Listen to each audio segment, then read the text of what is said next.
Hello chess friends and welcome to a new video. Today we are going to work with typical mating patterns. Typical mating patterns are checkmate positions that happen very often in chess. If you know and understand these positions, you will have better possibilities to win in your own games. So if you like the idea of learning and understanding these typical mating patterns, stay there, watch and think. Today we're going to see 4 mating patterns. We will always see the basic position and an example. This is the first one. We call this Morphy's mate. In Morphy's mate we use the bishop and the rook, and what is going to happen is something like this. Rook takes pawn, the king has to go to h8, and then there will be a discovered with the bishop. So rook takes pawn here. Notice that a move like rook coming back is almost checkmate, but the pawn will be able to block, protected by the rook. So it's not really going to work. That's why first we need to capture the pawn, then we come back to the same position, and then we play a discovered, but this time it's going to be checkmate. After the rook blocks, then we can take. That's the basic position for Morphy's mate. And now we're going to see an example where this happened in a real game. In this position, it is white to move and white can win. If you want, you can pause the video. I'm going to say the way to win now. The first move here is going to be rook takes pawn, and if the king takes, there will be a discovered over here getting the queen. So the main line is going to be when the king doesn't really take the rook. Then white can continue with bishop d4. White is attacking the queen now.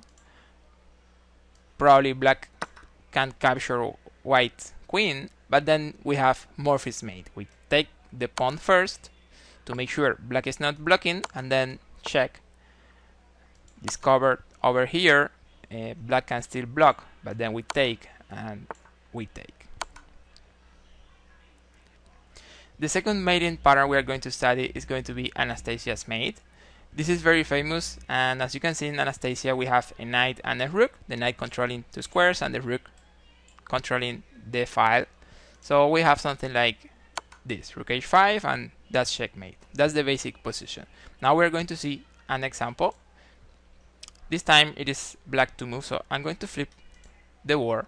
In this position it is black to move and black is winning. You pause the video if you want. I'm going to say the way to play right now.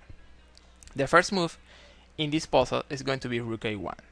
You will understand better why rook a1 is such a good move, but by now you can think about the rook blocking this square so the king won't be able to use it, and also you can think about this file that black is going to be able to use it at some point. So rook a1 is the first move. Rook has to take, that's the only move, and then black plays queen g5. White has some options. Well, they can block with the knight, but that doesn't mean too much. I mean, the queen is hanging, but also I think there should be the same checkmate we are going to see in the main line. So we are going to focus in the lines where the king moves, but if the king comes here, there is checkmate in 1 with queen d2. So we are going to focus in the line where the king goes to b1. So king b1, black continues with knight d2. The knight cannot come, I mean the king cannot come to a2 because there is mate over here. So they have to come here to the same line than the queen. Black can take advantage of this and play knight b3. This is double check. And one more time the king shouldn't come here because there is mate. So white has to play king b1. And now there is a beautiful move, queen c1. The idea is that after the rook takes the queen, black can play knight d2 check. King comes to a2, and then rook a8. White can still block, but then rook takes, and this is checkmate. The next mating pattern is this one we call Arabian mate. In Arabian mate we use the knight and the rook. The knight protects the rook and also controls the other square the king could escape over. So in a position like this we play rook h7, and that's checkmate. let's see an interesting example. In this position it is white to move. If you want, you can pause the video. I'm going to explain it right now. In this position, black is promoting over here. It seems like they are going to win the game. However, there is this amazing knight f6, which seems a very simple move, but actually it's very strong. It's threatening checkmate here on h7 with Arabian mate, and there's no way to stop this mate here. As you can see, Arabian mate is really strong.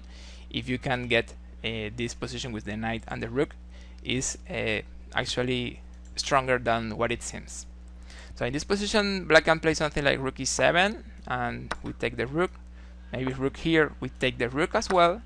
And then if black promotes here, we just play rook h7 here, and this is Arabian mate on the board. Finally, the last example we're going to study today is going to be Boden's mate. In Boden's mate, we use the two bishops to checkmate a king, castle, queenside. That's the idea. So it could be something like this, and white plays bishop a6. As you can see, both bishops controlling important squares. Let's see an example. In this position, it is white to move. I will say the move right now, but if you want, you pause the video and think by yourself. The way to win here is by playing this nice knight b6. It's clearing this line. The only move for black is going to be a takes b6, and then beautiful and typical queen sacrifice on c6. The pawn has to take, and then bishop a6. In the basic position with Boden's mate, there was a knight on d7. This time there is no knight, but there is a pawn controlling, so it's just the same. The king cannot use this square. So this is the video I wanted to show you today. I hope you have enjoyed it. If you would like to see a second part with more also important typical mating patterns we need to know, give me some likes or write some comments and let me know. And of course, I will gladly prepare the second part. So that's it. Thank you so much for watching. Don't forget to subscribe if you haven't, and see you in the next.